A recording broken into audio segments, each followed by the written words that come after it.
2024, where we will be discussing stakeholder actions to generate better real-world evidence for HTA and payer bodies. My name is Karen Facey. I have positions at the Universities of Utrecht and Edinburgh, and I'm a senior advisor on HTA to the public affairs organisation FIPRA, where I facilitate the Real-World Evidence for Decisions Learning Network. And it's in that capacity today I'm delighted to be moderating this webinar. It's a great pleasure for me to be joined today by Ashley Jaxa as co-moderator. Ashley is Market Access Scientific Strategy Lead for Etion, which is a healthcare technology company that provides software and services for real-world evidence generation and analysis. And we begin today's webinar with some housekeeping. So we expect the webinar to last for an hour and a half with a mix of presentations, discussant reflections, and panel discussions. There will be plenty of time for you to provide input via Q&A using the function on your Zoom screen, and you can upvote other people's questions. And we've got some questions we want to ask you, so there will also be polling in Zoom during this webinar. As we expect the conversation to be exciting, we will be recording the webinar so that you can share it with your colleagues after the event. And what we're going to be talking about here is work that has been undertaken by Real-World Evidence for Decisions. So I need to talk to you a bit about Real-World Evidence Decisions, which is a payer-led HTA multi-stakeholder learning network. It focuses on the challenges posed by highly innovative medicines. Many of these medicines show great promise in areas of high unmet need, but are often presented to HTA and payer bodies with immature clinical evidence and high prices that lead to important uncertainties when pricing, reimbursement, and access decisions have to be made. The aim of Real-World Evidence for Decisions is to discuss whether real-world evidence can be used to resolve some of those uncertainties or fill those evidence gaps. This requires consideration of the potential to generate robust real-world evidence over the life cycle of a highly innovative medicine, asking questions like, how do we get good quality real-world data for use by HTA and payer bodies? How will HTA bodies assess such real-world evidence? How do we build trust in real-world evidence? And can we co-create processes that generate robust real-world evidence post-launch? We discuss these issues in invitation-only multi-stakeholder roundtable meetings, public webinars like this one, and we create public outputs. These multi-stakeholder discussions began several years ago, led by the Belgian payer INAMI, and became formalized into the Real-World Evidence for Decisions Learning Network in 2019, which clarified that this work needs to happen through collaboration and encouraging increased transparency on all sides. Real-world evidence for decisions is now led by a wide range of stakeholders who freely offer their time to direct our work program and get involved practically in the work.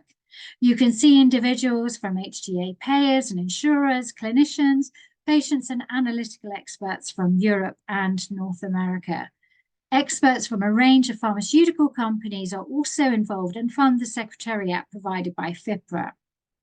One of our key outputs in recent years has been this paper on real-world evidence to support payer HTA decisions in the European Union, defining actions for each stakeholder group. And this was published in 2020. And a link is being provided in the chat to this paper if you haven't seen it before. We recognize that the paper was popular with readers as it was among the most downloaded articles for the International HTA Journal in 2023.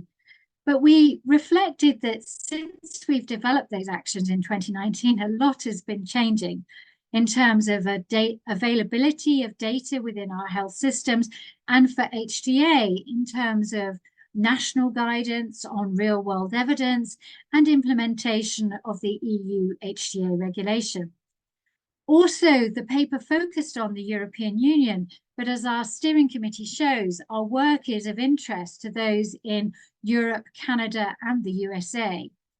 So we've undertaken a major exercise this year to update those actions for stakeholders. Members of our steering committee and Victoria Hodgkinson, who leads two international registries in Canada, have led focus groups with their own communities to reflect on the actions we proposed back in the 2020 paper. In each of the focus groups with HTA payer leaders, clinicians, patients, industry, analytical experts, and registry holders, we have discussed what's changed in the policy landscape in the past 5 years, what progress has been made on the proposed 2020 actions, and what each group needs to be doing going forward to build better real-world evidence to support HTA payer decisions. As a result, we've developed a new set of actions for each stakeholder group, and these were discussed last month at a real-world evidence multi-stakeholder roundtable meeting. As a result, we made further changes to the draft actions, and today we're discussing with you the next draft of some of those actions for the HTA payer and industry groups. We'll make some further changes after this webinar, and then we will be issuing the actions for all stakeholder groups for consultation in a period starting from April. We'll make revisions over the summer and share the final actions at our public symposium in November. And all of this is shown in this timeline on this slide. And the denouement there you see at the end in orange is that we hope to publish this in a paper in a peer-reviewed journal in 2025. So today is a really important step there. You'll see in the middle of this timeline, which is where we want to discuss with you and start wider dialogue about the actions we've been drafting. And for that, we have 4 of our steering group members to act as presenters and discussants. And I'm going to hand over now to my co-moderator, Ashley Jackson, to introduce them. Thanks, Karen. So today we're going to obviously talk a lot about these actions, but first we want to kind of set the stage and really zone in on the number of things that have changed in the past 5 years in the RWE space. And to do that, we have Pia Renehimo she's a chief specialist from the Finnish Medicines Agency. We have Matthias Olsen, who is the senior manager of public affairs and policy at the European Confederation of Pharmaceutical Entrepreneurs. We have Nicholas Hedberg, he's the chief pharmacist from the Dental and Pharmaceutical Benefits Agency. And we have Antonella Cardone, who is the CEO of Cancer Patients Europe. So I'm going to start with Pia and Matthias. First, we want to talk about how the landscape has changed in the past 5 years, especially what are those kind of influential developments for the RWE and the HTA space. Pia, do you want to start? Yes, thanks, Ashley. So in the focus group meetings, we've discussed about many things, but I wanted to raise the national developments in the HTA payer processes, EMA developments, and the European health data space related discussions that we've had. So in recent years, we've seen several national HTA organizations developing processes and guidelines for the use of real-world data, and also increasingly experimenting with data and real-world evidence use. And there are some examples of international collaboration, but systematic cross-border cooperation seems to still be lacking. So we also see that some countries are developing and using registers that are primarily aimed to serve use cases for managed entry. Then other countries are trying to use and link electronic health data from their own health system. And that seems to be like they've had high expectations, but that seems to be often more challenging than anticipated. So real-world data does not always fit for the purposes that we would like to use it for. So there's various ways that national HTA bodies and their processes are integrated in the national data ecosystem. And this creates sort of interoperability challenges in the cross-border collaboration in semantic level, in legislation, in organizational level, and also in technical level. So we have HTA regulation now here in Europe that should support the harmonization of HTA activities, but not explicitly around real-world data use. So then about EMA developments, we see that Big Data Steering Group and Darwin EU have really set an example on how to develop a network of data and expertise to serve regulatory purposes. And EMA also collaborates with HTA bodies in the context of real-world data. But it's important to note that even though regulators and HTA bodies are likely to need data from the same Darwin EU data partners, the question setting can be different. So regulators look at risk benefit, and we want to look at cost effectiveness and relative effectiveness. And then finally, about the European health data space. So the final compromise text is now public this month, and health technology assessment is explicitly mentioned as purpose for which health data can be processed for secondary use. So European health data space will provide legislation and technical setup for secondary use of health data for our HTA purposes also, but there's still so much work to be done, or the work is just starting. So I think I want to end up by saying that the HTA payer bodies that now would be a good time to impact the developments of the ecosystem, and also think about how our processes need to change to best use systems like the European health data space. Thanks. Wonderful. Thanks. Matthias, what are your thoughts on kind of some of the larger developments in the RWD and RWE space? Mm-hmm.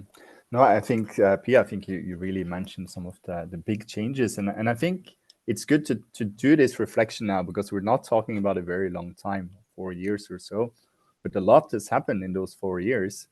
You might remember, I think those 4 years sort of started off with a worldwide pandemic.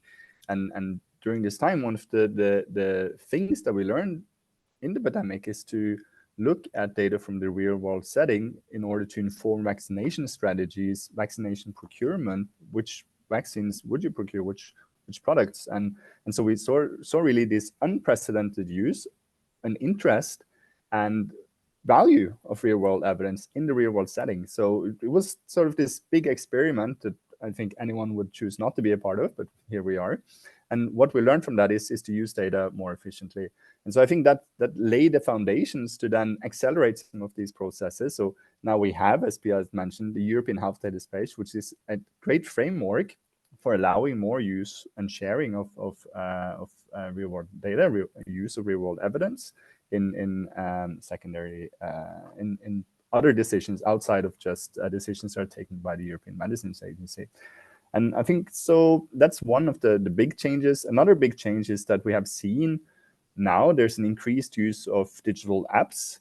Digital apps are being reimbursed in several countries as well. And of course, digital apps, beyond just providing information for patients, is that you can have wearable devices or digital apps where patients themselves can register information, and that leads to can lead to generate more generation of data that can then become real world evidence, and also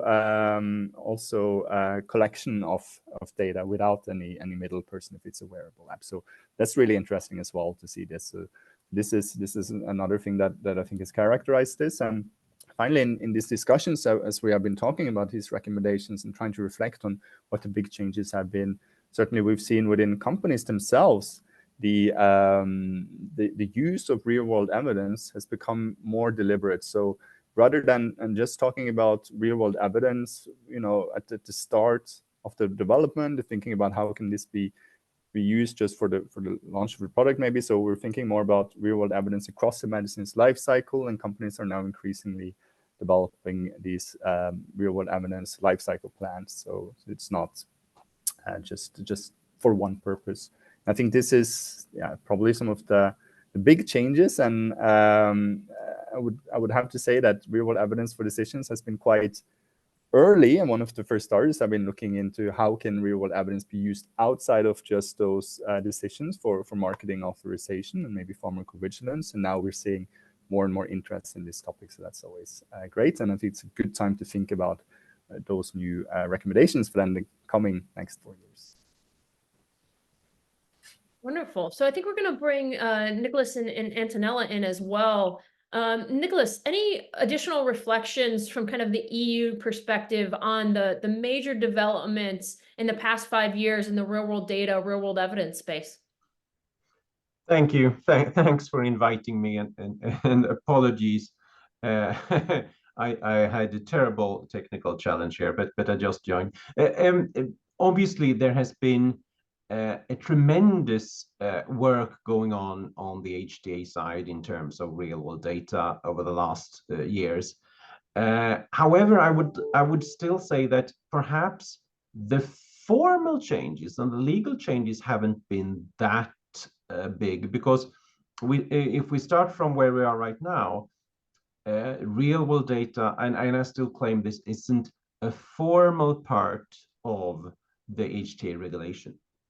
However, it works its way into the activities, and will do when we start them, through, for example, joint scientific consultations, where it is a very natural category of questions that I think will be quite broadly discussed. But so in the regulation, there is a platform, but it's not formally a part of what we shall do together.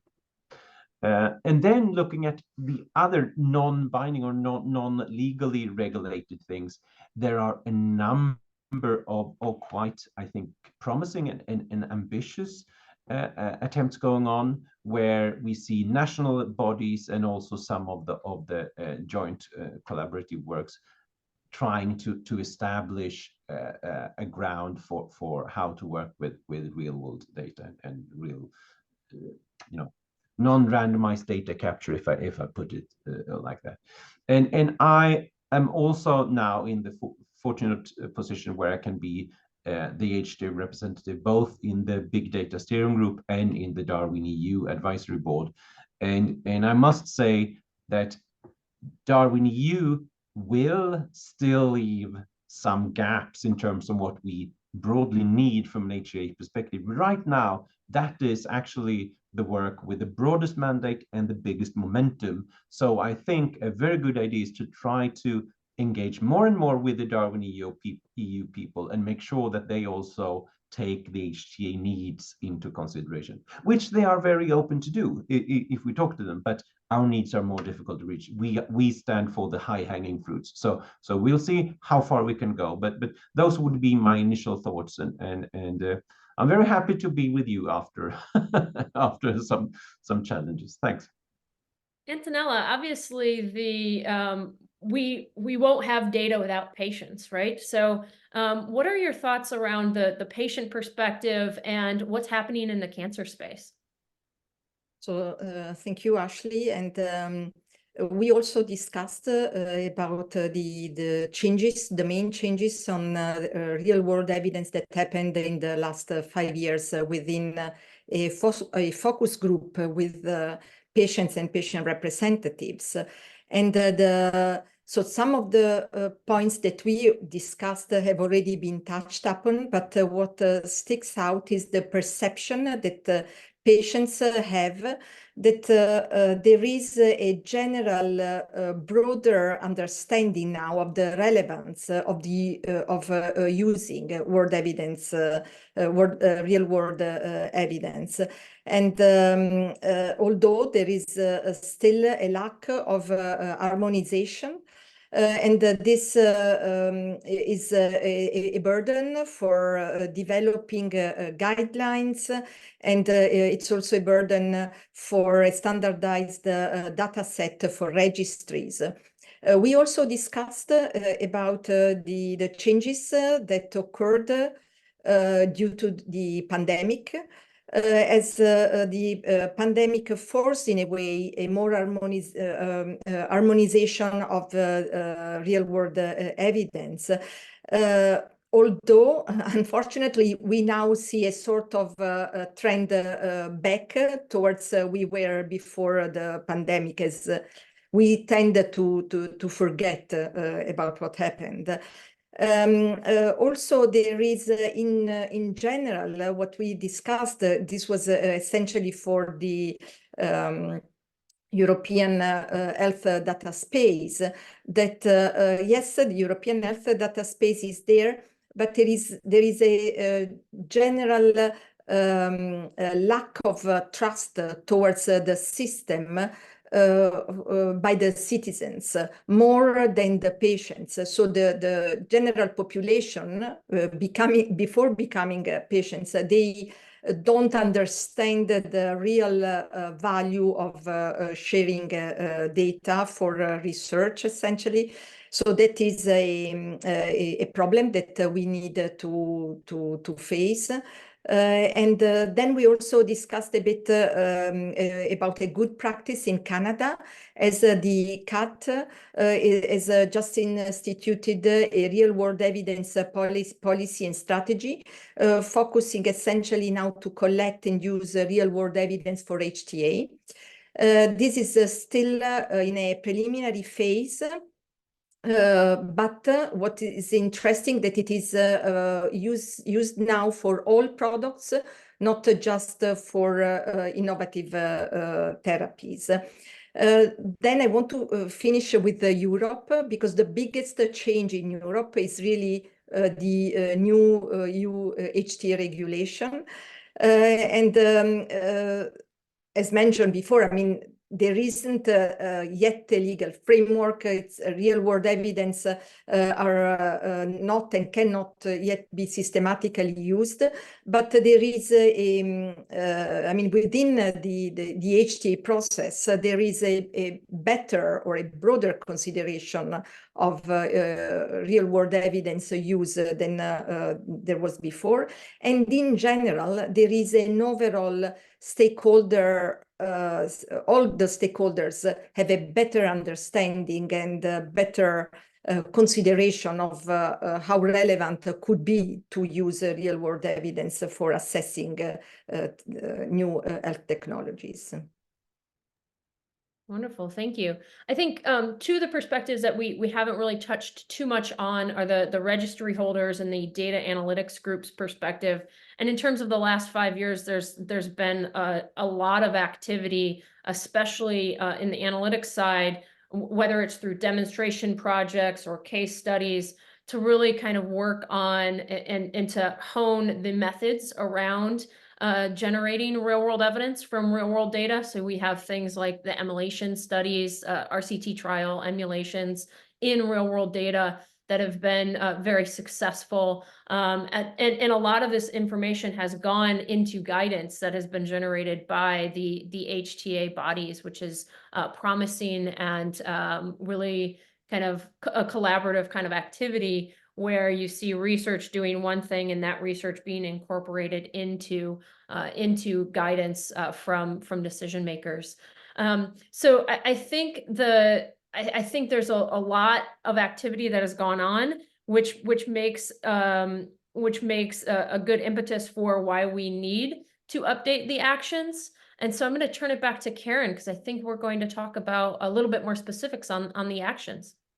Yes, thanks, Ashley. And isn't it great to hear those different perspectives? And the other group that we engaged with was the clinicians. And I can see that Matti Apro is in our audience today. And we're not talking about them much in this webinar today because we're hoping to do something separate with them, because the key thing we hear from clinicians is that there's such a burden of data collection on them. There's systems that are poorly set up within national health systems. There's challenging consent systems that are unintelligible to patients, and there's real duplication of their work. So we're hearing strong messages about the challenges that clinicians face, and we will be engaging separately with them, both in cancer clinical networks, in rare diseases, and other clinical networks as well. So I think it's now time we can move on. It's a bit like an unveiling here, where we show you the new actions that are emerging in 2024. And we're going to start with the HTA payer body. So I'm going to invite Pia to present the work that has come out of the group, which she's helped facilitate all the focus groups and been very heavily involved in the development of the wording for the actions, and has approved the wording we see today. So over to you, Pia. Karen, thank you.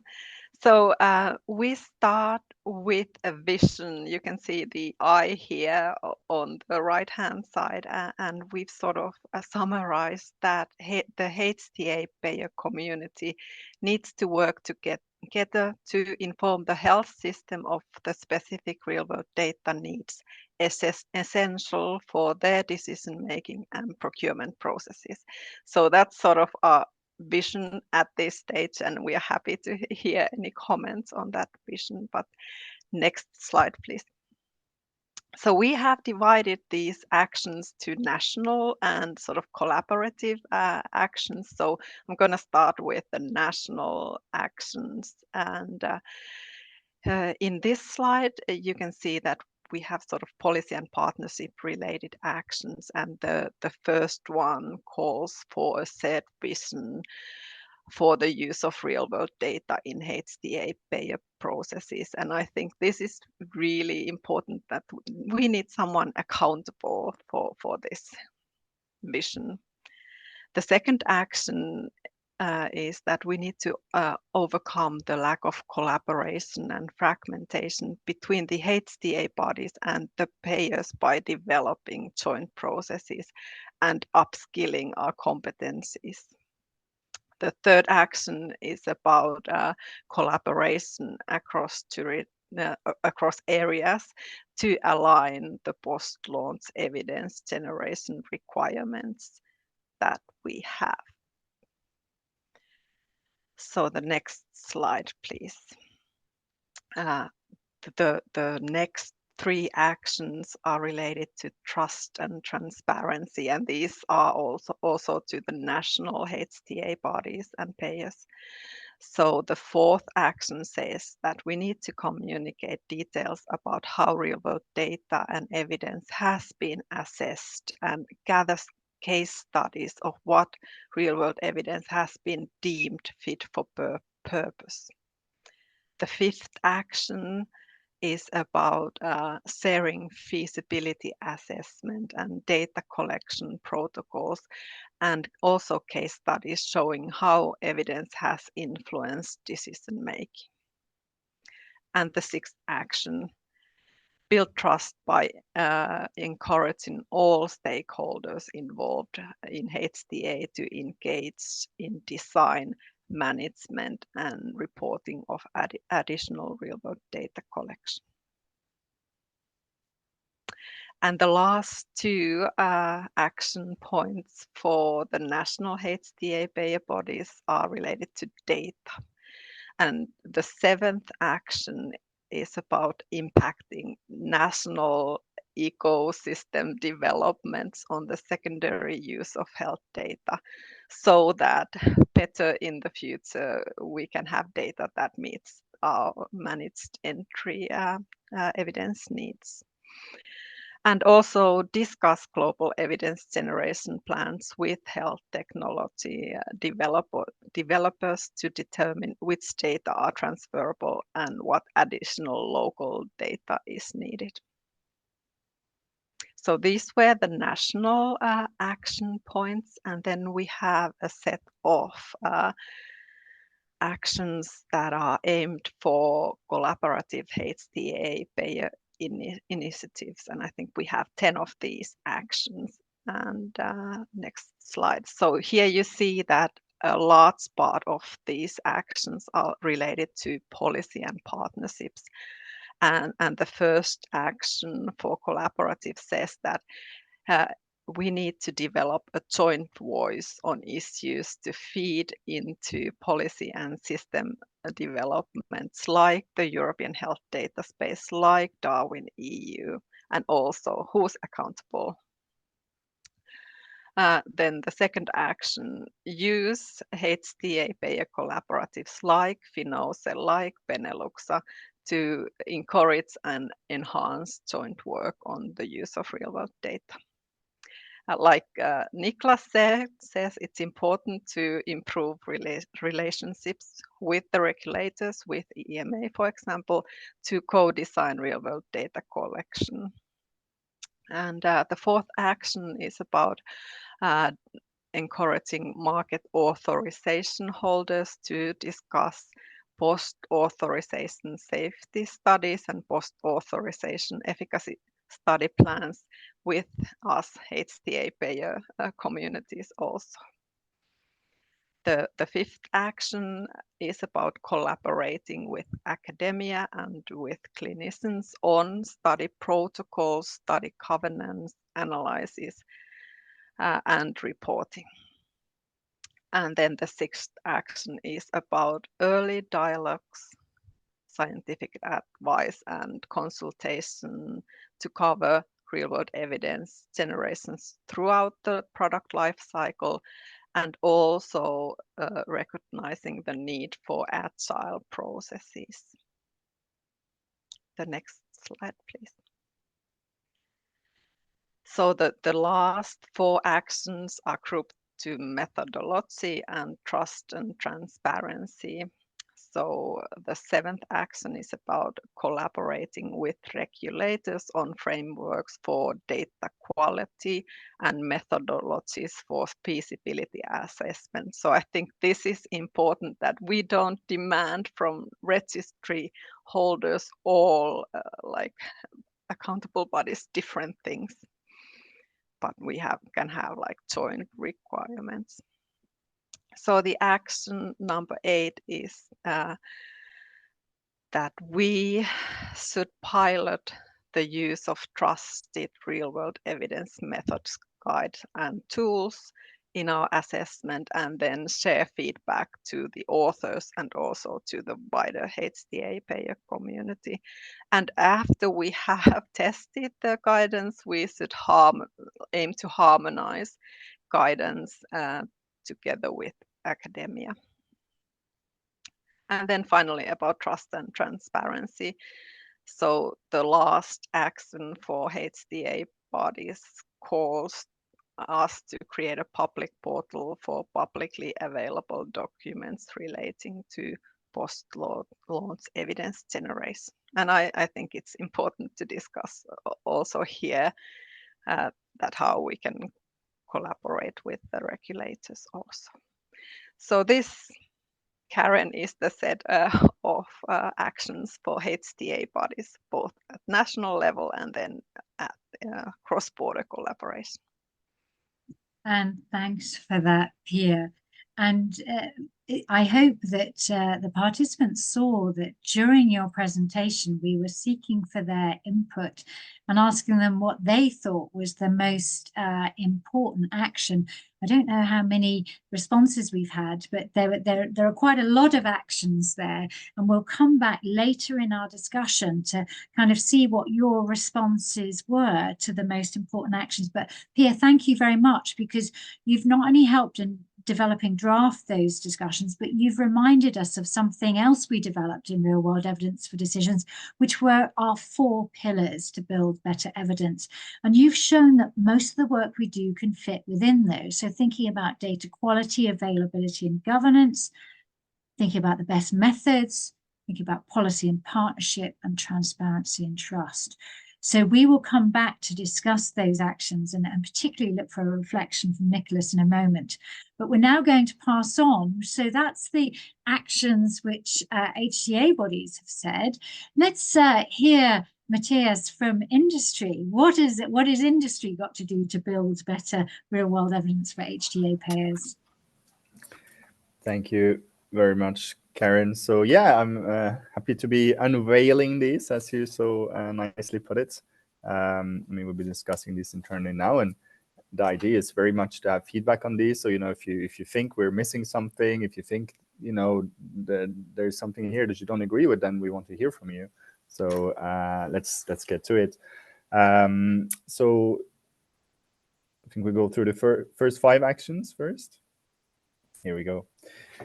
So yes, the first action is to discuss plans for real-world evidence generation as part of an industry integrated evidence plans at scientific advice meetings, and to do this at several points during the life cycle of the medicine, to develop understanding of what RWE may be valuable to HTA payers as clinical evidence and knowledge about the clinical evidence and knowledge about the technology disease evolves. And this reflects a bit what I said, that we have companies more and more thinking about life cycle management of an individual medicinal product, and so and have these integrated evidence plans where RWE, real world evidence, is more and more a part of the overall evidence generation plan.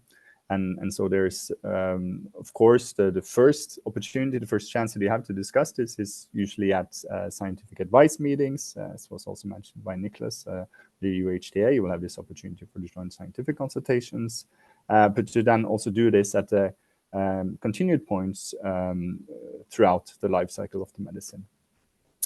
The second point, or second recommendation, is to ensure transparency around the design, conduct an analysis of RWE studies that are agreed to be pivotal to HTA payer decision-making. So, for example, using published tools to document data capture, management, and analysis following RWE guidance/frameworks.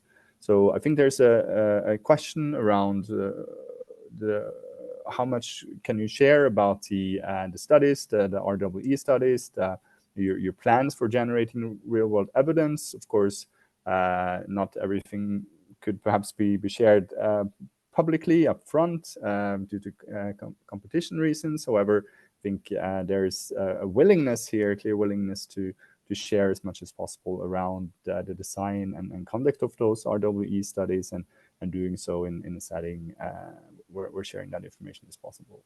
The third action for industry is to work together across company functions involved in RWE generation and analysis to develop a common understanding of national, regional HTA payers' needs for RWE.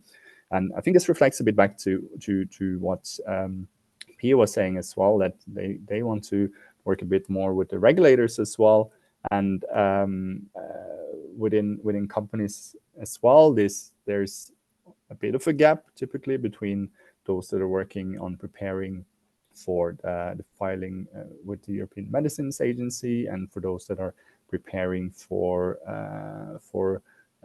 submissions to national HTA procedures. And so this is an action to bring those functions a bit closer together as well, because, of course, since the one comes before the other, typically you would be focusing on the first one.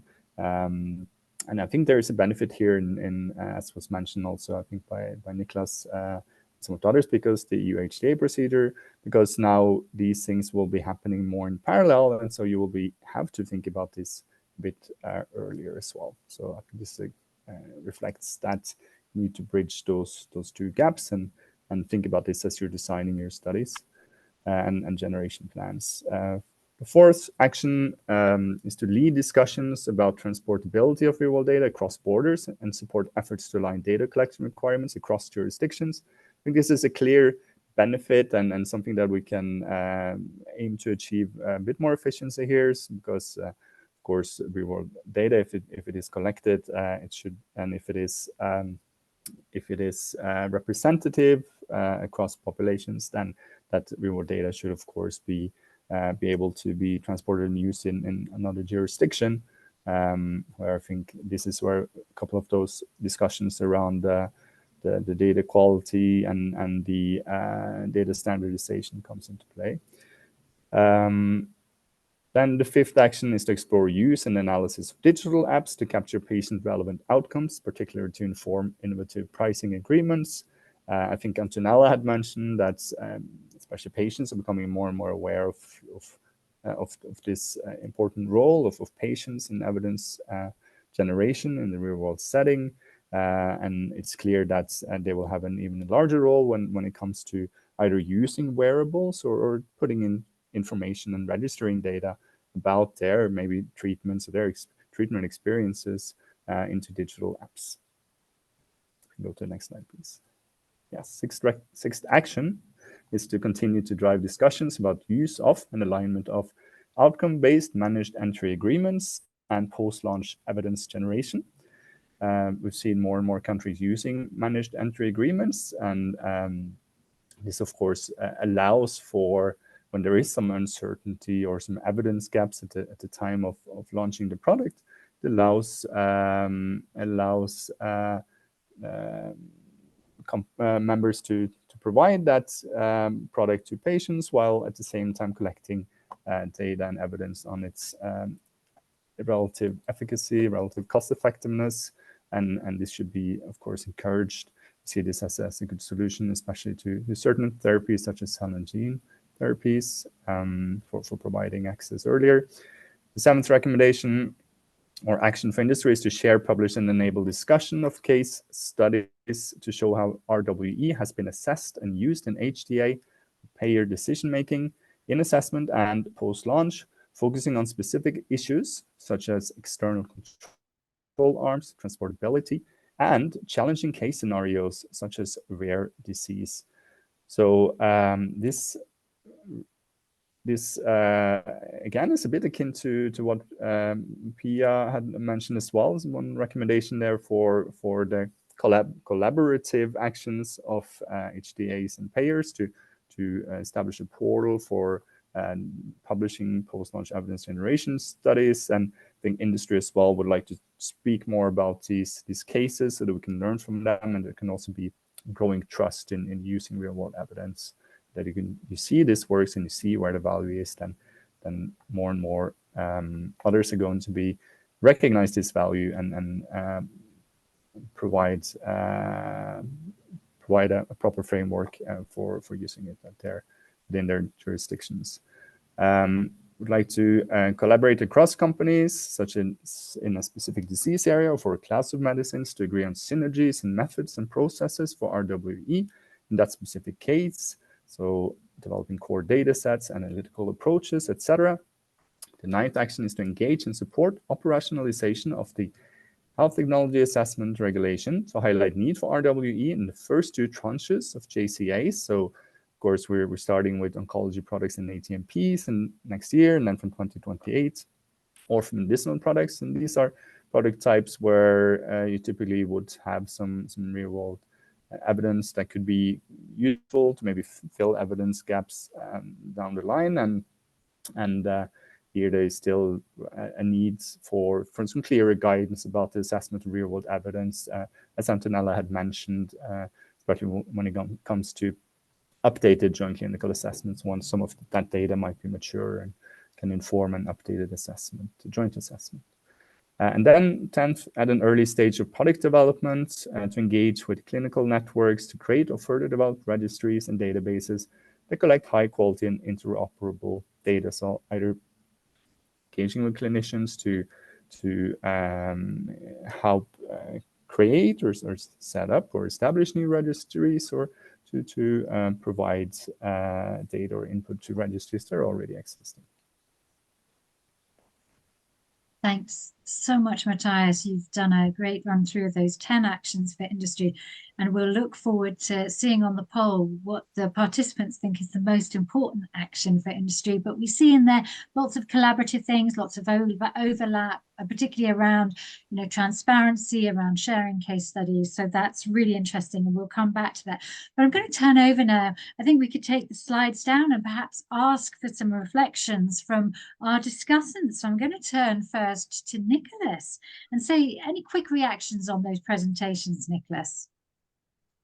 I think it's very interesting, and I know it's a massive amount of work behind these about 30 bullets in different categories, and I've been involved in some of those, and also put forth a couple of comments, but but I think, without stating the obvious, that we need to mend a number of things first.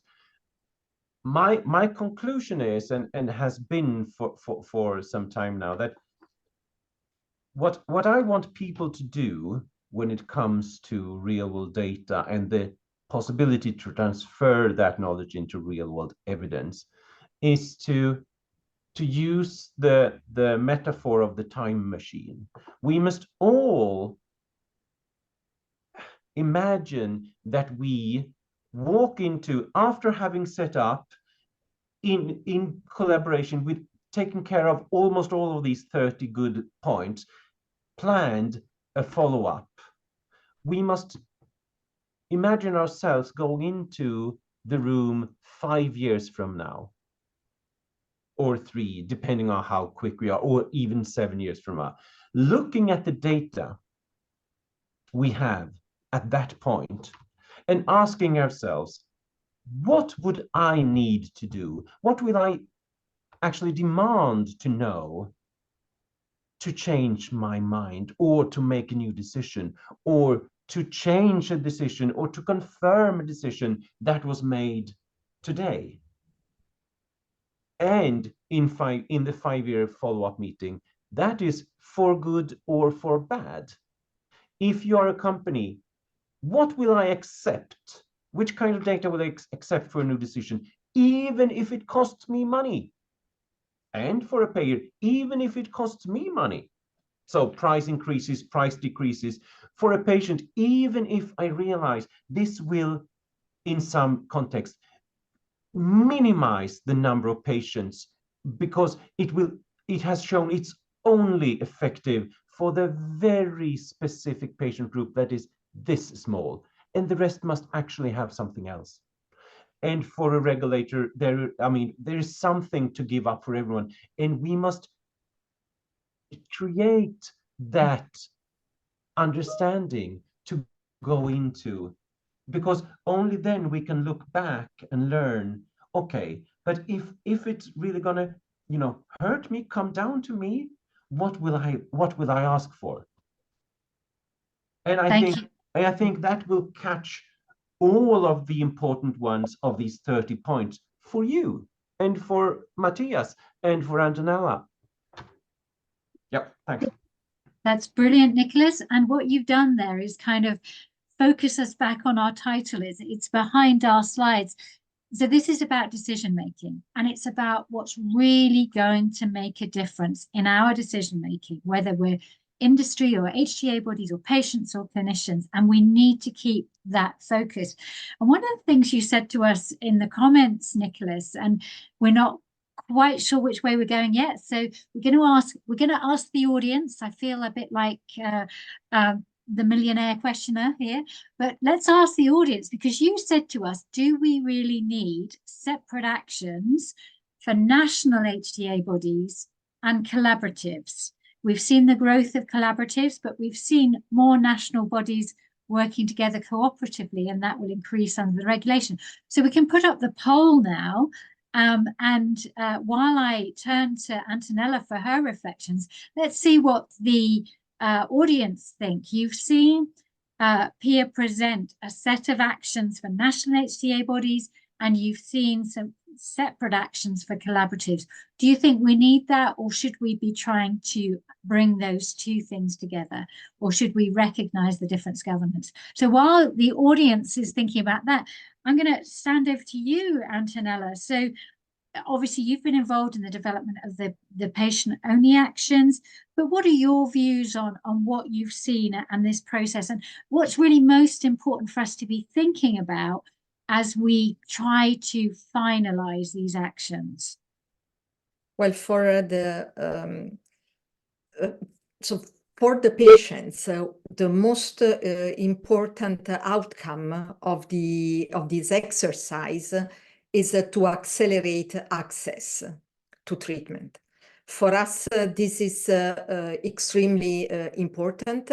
And when it comes to cancer patients, it is of a vital importance in the real meaning of the term, because waiting years for a treatment can mean to lose a life or many lives. So it's very important that we find ways to accelerate, and we do not get trapped in the loop of bureaucracy and administration, and most of all, duplication of the work. So for me, and I mean, in general, for the patients, I could say that it is of vital importance to find ways to strengthen the collaboration. I mean, I can now say that the collaboration is on the way. So there is a lot of progress that has been made towards an impactful, a concrete collaboration among the different HTA bodies, but we are at the beginning.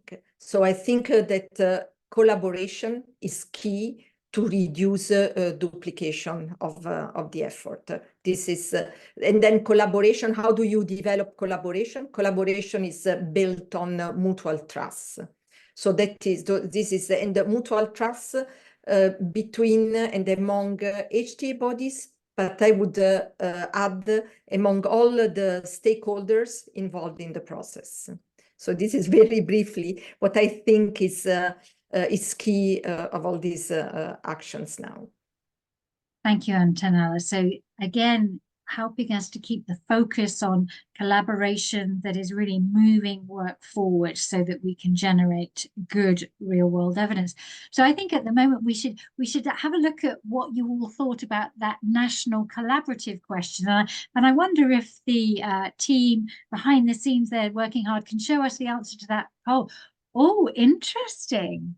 So we've got 55% saying no, we shouldn't divide, but 45% saying yes. So that reminds me of the Scottish referendum. That's where we were a few years ago.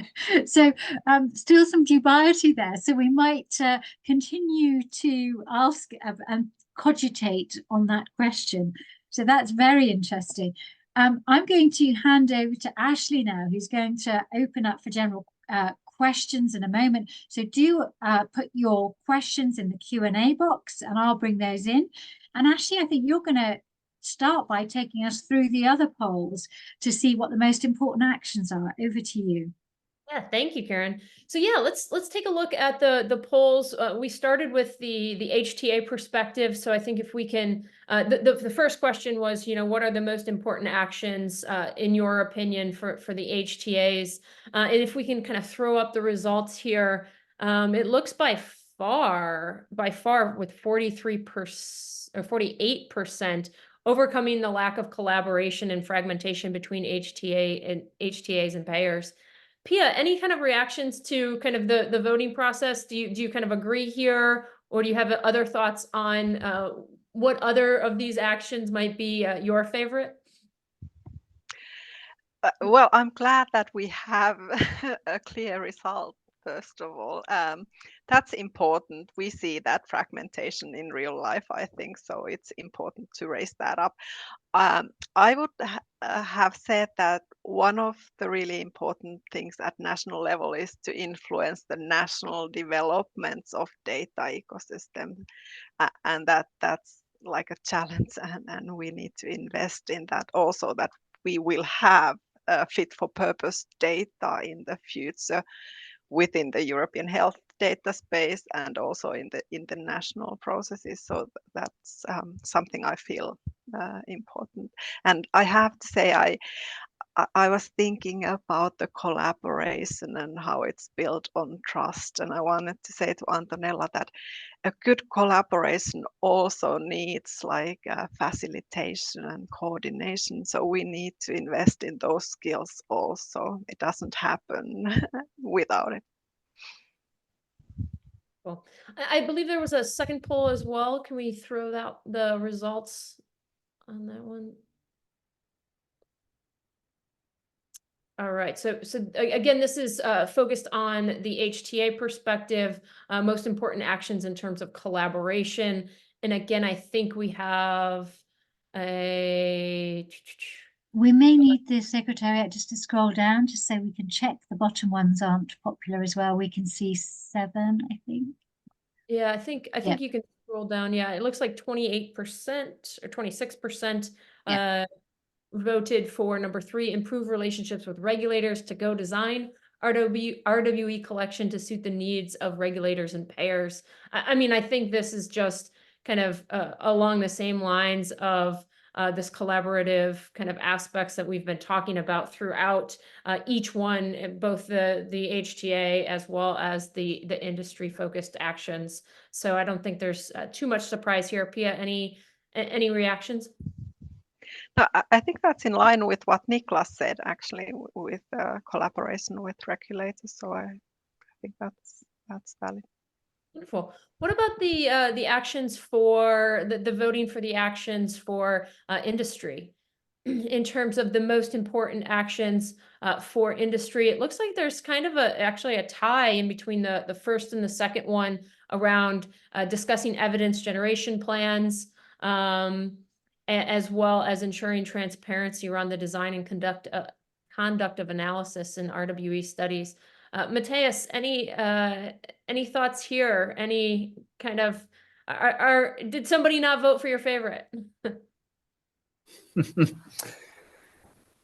Well, luckily it's not first past the post, so they're all equally valuable. But I think it's interesting, and it sort of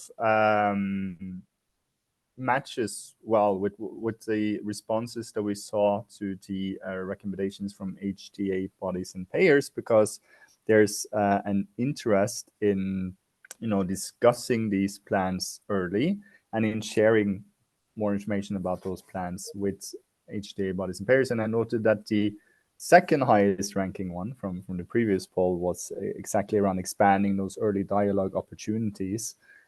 So yeah, I think that's probably matches that quite well. Yeah, and I know, as I said as well, it's for now one of the best opportunities and the best times to discuss real world evidence is, of course, early and at the time when you can have a scientific advice. One of so Matthias, to stay with you, one of the industry recommendations was again focusing on collaboration, but also collaboration across companies, so across different pharmaceutical manufacturers or sponsors. Is this kind of a novel approach, or are there other areas where the industry often collaborates? And who is best to kind of facilitate those collaborations? Mm-hmm. Well, I think industry collaborates all the time, right? So you have in-licensing, out-licensing, etc. You have, UCOP represents small to mid-sized companies. You have smaller companies spinning off and then finding their way back again. So this happens all the time. So that's nothing new, I don't think. But collaboration in terms of generating real-world evidence and also helping improve the quality of that and standardizing data, I think it's for me at least, it's very welcome to see that as part of one of the recommendations, because industry can play an important part there. Of course, they can't do all of this alone, but they can play an important part there in maybe helping ensure that those if you establish different data sets, there are at least somewhat standardized, and there's a similar method to the way that real-world data is collected within similar disease areas. Yeah. It's something that everyone can benefit from.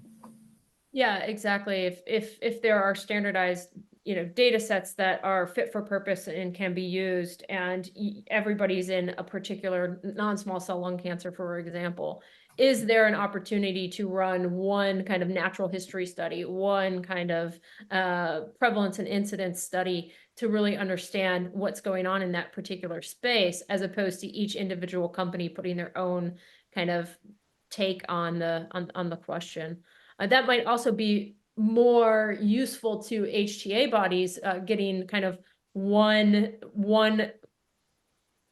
study, one kind of proof of evidence, one kind of body of evidence, as opposed to all these different individual studies that might have, again, small tweaks that may or may not be meaningful differences. And actually, I've got a question from the audience, which is relevant to this.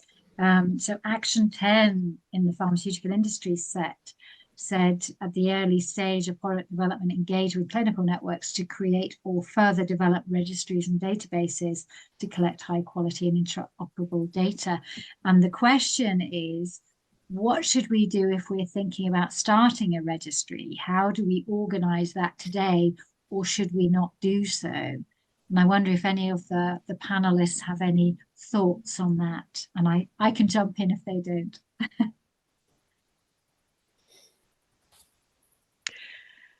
Well, we've recently piloted the use of OMOP databases with our university hospitals. And I think our learning is that engage with HTA bodies, with regulators, because we have skills to ask decision relevant questions. So pilot the use of registers and think together, what will these people want to know and what do we need from the data that we can answer those questions, and then share learnings, think about the next steps to sort of develop the database, the register, and so on. So collaborate, I think.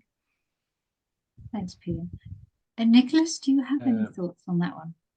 Yeah, the obvious one from an HTA perspective is use the request tool that's still available on the UNETA website, which is still the best practice guidance on at least from a European perspective, how to collect data and set up a registry. But then I think Pia is right, of course. I'm aware of the delicate balance between the relevant parameters in the registry and the feasible ones. There is always someone that has to put in all the data. But I'd like to connect this to some other questions we've had. Where can companies collaborate? The importance of early interaction. So I think there is still a need to improve and increase the effort in the pre-competitive space, so early advice, or even before that, when we have a breakthrough in science within the scientific area, before anyone knows which company will actually have a successful candidate, but we know that this therapeutic area will come, and obviously we've seen this with hepatitis C, we've seen this with the Alzheimer's disease. We can almost define exactly how fast can you come from scientific breakthrough to a candidate. And I'm a bit disappointed that no one really invested enough money early enough in historical data sets for Alzheimer's disease. It's starting to come now, but we would have needed a 4 or 5 year cohort to have any chance to do our necessary adjustments, because I fully see Antonella's point. Normally HTA and payers also want to provide early access, but only to the products that can deliver. And therefore, that's why I preach the 5-year follow-up conference, because for us to provide early access, we must know that patients and industry and everyone else that is summoned to the 5-year conference can sit down with equal premises and look at the data quite objectively and say, yes, this time we will roll back, not withdraw from the market, but roll back from the big patient group because it wasn't effective. And to do that, we need more data. So the time scale is going to be very important. I think I answered a number of questions. I hope it still made sense. If I think I'd like to step into your time machine for a second, Niklas, because I think it's a really important thing. What you're saying is that there needs to be so that investment up front. I agree that investment up front should happen, but of course it's challenging to, I think, get support for that within any one organization, unless you can show what are all these resources that you're putting into this, is it going to waste, or is it going to have an impact? And for that to happen, I think there needs to be, clear guidance that you can show to, and a clear, at least, plan for how this data is then going to be used and taken up on, and how that will then affect the access to the treatment or the pricing of the treatment. And I think it's one of the reasons why we've seen a bit of an increase in use of managed entry agreements is because I think there's a shared interest from companies and payers as well in agreeing to, paying for what is providing value to the patients and to the healthcare systems. And of course, if you're going to look at data a couple of years down the line, you should agree upfront about what type of data is it that you're going to collect, and also how is that going to impact what decisions are we then taking 3-4 years down the road, and you need to know that upfront. So yeah, I agree with that. I think it's one of the things that's really developed in our conversation is anticipation for what we need in the future. And what has become clear, and we've known for a long time, is natural history is so important for us, whether it's for external control arms or for long-term extrapolation, but also for identifying what the comparator is. In the cancer space now, we're seeing so many different options being used in different jurisdictions. And here I'll just bring in a comment for Matti. I'll let Antonella make a comment, and then I'll hand back to Ashley for some more questions. So just Matti Apro here, clinical oncologist in Switzerland and a member of our steering group, says, we have to remember that natural history varies depending on a lot of things, and it's different in different jurisdictions. And depending on the supportive care that's available, that will impact survival.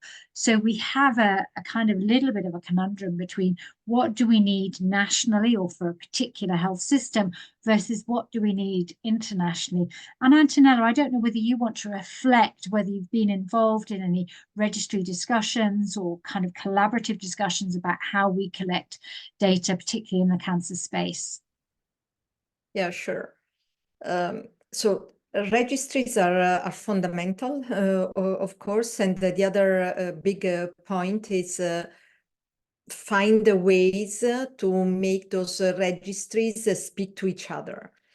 One important thing is that patients don't mind to give their own data for research, for registries, but those registries must be meaningful. And so this is so it's important to have those registries ideally at the European level, but then if we cannot have European registries, at least the national registries should speak to each other. I mean, the interoperability should be there. There should be trust between the different bodies managing the registries. So those are fundamental points for us. Thank you, Antonella.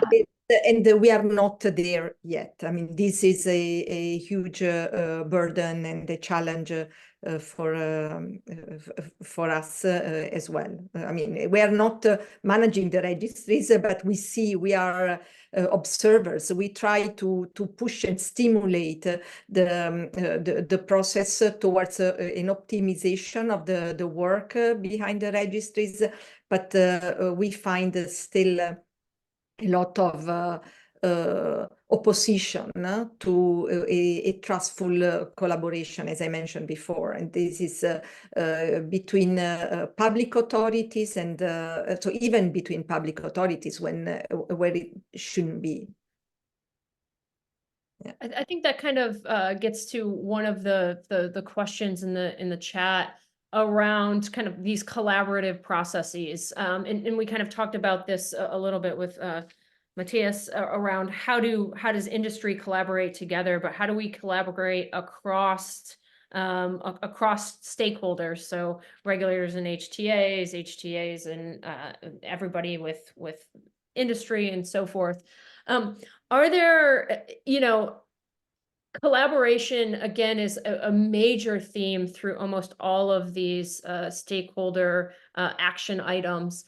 Where do we see kind of the challenges with this collaboration, and how do we actually kind of push forward to make these collaborations happen? So there are obviously some collaborations that are kind of ingrained and currently ongoing. There's other collaborations that are more aspirational. So which collaborations do we think we can start running with on the ground kind of today? Pia, any thoughts around how we kind of break through and make sure that these collaborations happen and make sure that we are actually getting progress? Yeah, so we've talked about this from different perspectives. One is like who could be accountable for taking things forward, and at the European level, like bodies like the heads of agencies have been mentioned, and MEDEV, the Medicines Evaluation Committee, and the national competent authorities of pricing and reimbursement, for example. Then like regional collaboratives like Benelux and Finose. That's a great question. I I would like to see myself like the regional collaborations who work in similar countries with similar data infrastructures, perhaps joining forces and testing things more than is currently happening. And while I've been listening to you, I've been thinking about pace. We have so many stakeholders involved in this, so we need to have similar enough pace to take things forward. So I don't know what's the critical pathway, but there certainly is one, and we perhaps need to think about that also. Nicholas, any thoughts there on kind of how to make progress with collaborations and actually getting them off and running and pushing them forward? Perhaps transparency also there. If you talked about the collaborations between similar partners, let me think aloud about the collaboration between regulators and HTA bodies. So to be clear that these are interests we have in common. These are special interests for you, and these are special interests for me. And these are the possible spots where we might actually disagree. Some of them are just uninteresting, if I put it bluntly, for the other. But some might even be an area of a bit of a conflicting opinion or interest. And of course, it's easier to, if you've done that homework, it's easier to say, let's collaborate here, because this is where we have a joint way to go. And once again, I see that in the Darwin EU, there's actually quite a lot of space where we have exactly the same interest, exactly the same aim, a need, and quite the same view of how to get there when it comes to methodology and stuff like that. So let's make sure that we get a number of good results and good pilots to look back on and learn from, and then we will be more ready to step into the areas where we might eventually, because of our different mandates, have a different view also of what is needed. Yeah. Maybe I can Go ahead, Antonella. Yeah, well, maybe I can also complement what Niklas is saying here about collaboration. I strongly believe that collaboration, in order to be impactful, has to be opportunistic, meaning that you need, so a collaboration is impactful when it answers a need. When there is a need for the collaboration, and there is and the different stakeholders involved in the collaboration understand that working together saves time, money. It's maybe the only way to get there. So there needs to be a need for the collaboration, and an agreed need, a mutual need for collaboration. Only in that case it's impactful. And as Niklas said, well, transparency is I would say, is the conditio sine qua non, but then you have to have this opportunistic need to develop an impactful collaboration. And if I may continue, I wanted to say that we can collaborate with our Darwin EU data partners on national level, on EU level, and on international level. And the more we use these data sets and assets, the better we understand the limitations and the possibilities, and the better we can feed back our evidence needs and the gaps that we identify in the quality and in the sort of depth of the data. Yeah, I think that brings us to kind of a really kind of good segue into one of the other questions, which of course is around data quality, and what kind of actions need to be done in order to improve data quality. Because of course, your evidence is only as good as the underlying data itself. Matthias, any thoughts around kind of where we're at with data quality and some of the improvements that, of course, the industry is working on, along with folks like data providers and registry holders and other data stakeholders? Yeah, I think in almost every conversation I'm in about real-world evidence, in the end it sort of comes around to data quality, right? It's the big nuts to crack. It's what is going to, it's what it really comes down to, whether you can use that data or not, whether you're willing to use that as part of your decision making, is the quality of the data. And I think there's been some strides in this TEDAS joint action of the European Commission in striving for data quality and working towards increased data quality. Now with the European health data space, I think something that is perhaps even more important than the quality as such is that we're going to have the infrastructure and a digitalization of the healthcare systems, which is going to really allow that data to be generated in the first place, and hopefully generated in a more standardized manner, and then allowing for sharing of that data across countries, because this was a bit of a surprise to me, coming from Norway, where we had, and looking around to the colleagues in from Finland and Sweden, we had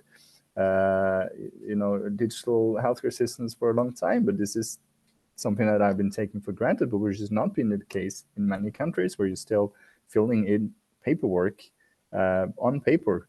And this was a big surprise to me, moving to another country. Just, it's not in the EU, but it's in the European Economic Area, all the same.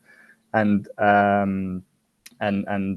so we do things in so many different ways. So this having the same standardized ways of generating data, that needs to come from having standardization That's going to help increase the quality of the data. But data quality, of course, also comes through the evidence generation plans and the way that that data has been structured and gathered as well. So yeah, I think there's a few elements here, but I think we're at least moving in the right direction. Yeah. So I kind of want to switch gears a little bit and talk about. I think Nicholas had maybe a reaction. Yeah, Nicholas and Pia both had comments. Oh, sorry. Please jump in. I'll try to be brief. But I think that data quality is tremendously important, but it is not enough. I have started to compare that to good clinical practice.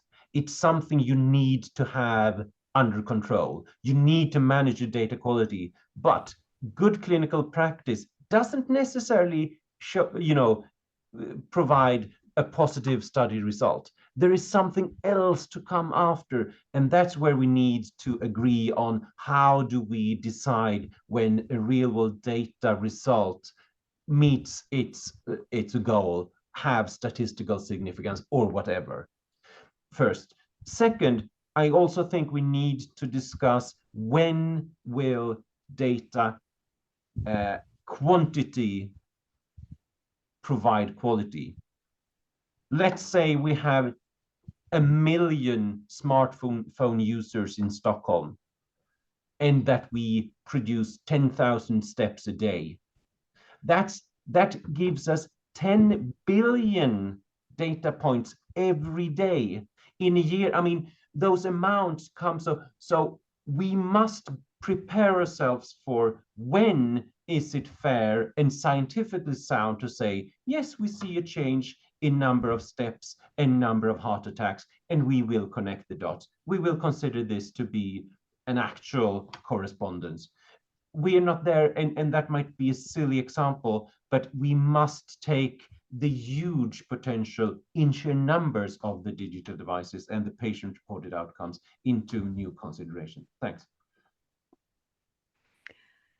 And if I add, I think in our discussions, we've heard from data partners or registry holders that they don't want separate like quality demands from every data user, but like general quality requirements would be best from their purposes. And then we need to sort of separate the general quality requirements for data, and then case by case we need to assess if the data is fit for purpose for that specific set of questions.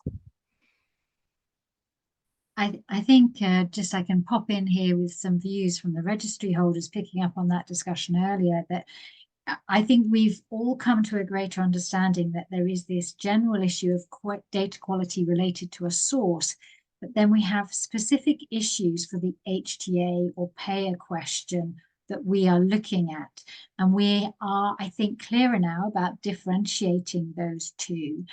And one of the calls across a number of the actions is for case studies, and to actually show case studies that are very specific. So we've got some really great guidance now, and that's been a real change. So from NICE in England, from CADETH in Canada, from HAS in France, from AQUES in Spain, about how we use real world evidence.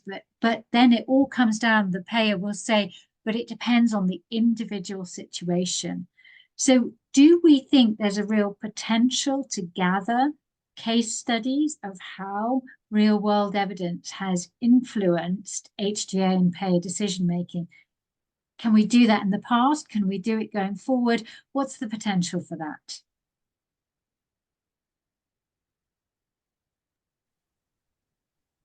Yes. I think you should do it. I think that's going to be really useful. I wouldn't expect a huge number, and I do see a need to put them into different categories, to sit down with the ones that have that still have a feasible number of examples and discuss with them, because sometimes it's not really a change decision, and sometimes it's you know, but I think it's really interesting if you could do that.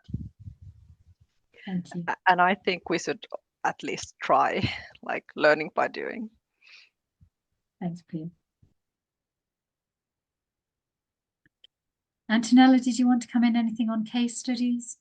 Well, I think that the case studies are very important, and it's always good to detect, like I get some case studies and learn from what has already been done in a good way somewhere, or develop a pilot to test. I mean, every practice is normally based on pioneering or case studies. But then we need to use them. I mean, it's really, we need to build on case studies and good practices that we identify or we establish, because otherwise it's a waste. So yeah. Or clearly explain why we cannot use it, so no one else makes another one of the same kind. Yeah. Yes. Yeah. And I think it would be very useful to kind of go beyond what's written in the report. The HTA reports are very, they're very informative. There's a lot of information, but it's not necessarily, they don't always necessarily reflect kind of what is said in the room and kind of the gut feeling of how this evidence makes or breaks a particular decision. So it would be good to be able to sit down and have interviews with HTA decision makers, with industry, to really understand how a piece of information like real world evidence contributed in the context of the totality of the evidence that was also submitted. So I think it's a very useful endeavor. I think it will take a decent amount of work to kind of go beyond what's in the documents. Yeah, but so what was said that if we go in steps, like for patients, it is very important to accelerate. So let's accelerate, but then also, as Niklas said, look at the newly produced real world evidence, real world data, so that we can maybe, go back to the decision and check if that was the best decision, or we need some changes. I mean, this is, but in order to set up such a process, there must be a mutual understanding, mutual trust. There should be collaboration between the different stakeholders, because otherwise it's an investment put up by the industry with no benefit even for the patients in the long term. So I think it's something that should be planned and decided. Maybe this is a good platform to agree on a pilot in this direction. And I think we might have one final question for each of you, which is, if we're doing this webinar in 5 years' time and the actions have been out there, just a quick reflection on what one piece of success would look like for you in your communities. I'm going to maybe start with Pia.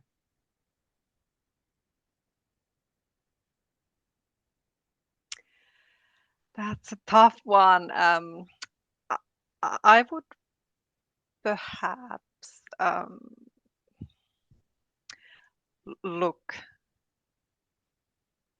would want to look at the decisions and look if we've used the data repositories that we've invested in. Yeah, great. Niklas?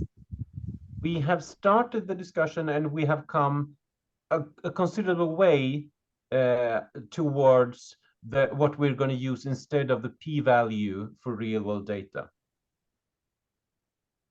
Thank you. Matthias? Yes, I think we've come a long way if we have maybe more or some harmonized guidance for real-world evidence, and not just how to generate real-world evidence, but for how it will then be used. So what is the impact of it? Yeah. Thanks, Matthias. And there may be a link to the HTA regulation in there, but we're not talking about that at the moment. Antonella. Well, for me, I'm very pragmatic. So I would say in the ideal world, like we set up a pilot, and we set up a pilot, we accelerate access we start with 1-2 treatments, and we accelerate access, and in the end we in 5 years we check the data that we have gathered in a collaborative way among I would say all member states, maybe a few member states, so that we can look back and see if we were successfully approaching the topic, and we got real world evidence for the decisions that we made, and there is a correspondence with the expectations. And I'm going to let Ashley have the last word, and then I'll finish off with just a final slide because we're just on time. I mean, I think it's just making sure that the methods that we're currently working on, currently developing, so things like transportability of real world data across jurisdictions, those kind of methods make their way into submissions, and make their way into guidance, and make their way into helping actually improve decisions. Thank you all for that great discussion. I think it gives you a flavor of the kind of discussions we've been having to this point. And just by asking the Secretariat to put up the final slide, just to remind you that we will be launching a public consultation on all the stakeholder group actions in April, which will run till June. And we'll do some work on them over the summer, and then we'll be issuing them at our symposium on the 14th of November. So put that date in your diary, the morning of the 14th of November in Brussels, and we hope to all see you there or online. So it just leaves me at this point to thank our speakers. Thank you very much, not just for your participation in the webinar today. Thanks to those who've asked questions, but thank you to the speakers for your engagement in all the work that's underway to develop these actions, and to really open up this discussion, create transparency, which is key for collaboration. So thank you all very much. And to our Secretariat, who've been behind the scenes dealing with the technology issues that Nicholas faced earlier today, but we're very grateful that you were able to join the conversation. So thank you all very much.